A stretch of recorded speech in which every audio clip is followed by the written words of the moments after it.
Why do you think Marley's interpretation of the Bible hasn't been reviewed on this level before?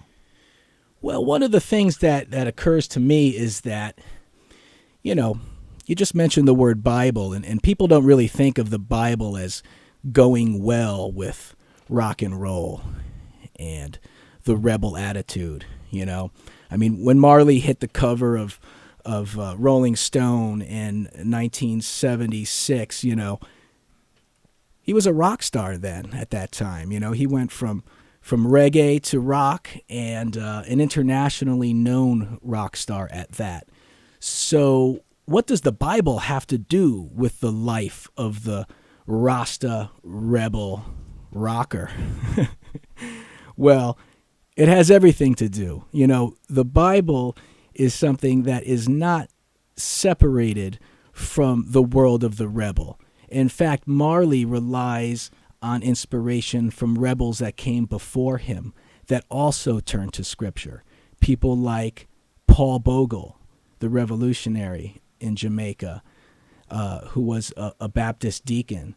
You know, people like Marcus Garvey, who looked to Psalm 68 for inspiration in his Back to Africa movement, Pan-Africanism. You know, Garvey and Selassie were Marley's two biggest influences, and Selassie himself obviously drew inspiration from Scripture.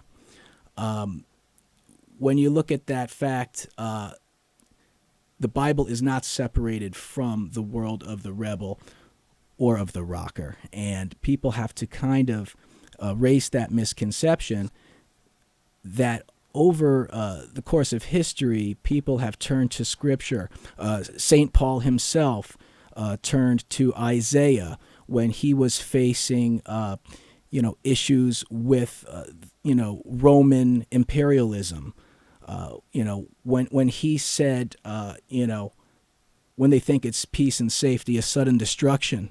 That's St. Paul that Bob Marley's quoting. Paul is finding,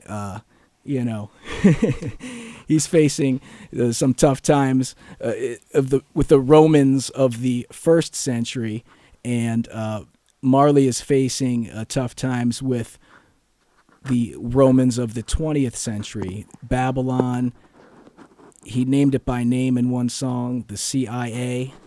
You know, there are political things happening in the world and you could use Scripture as a source of resistance against these things, or of redemption to take you away from these things, to be free. Music, as Marley said quite succinctly, is a way to free the people.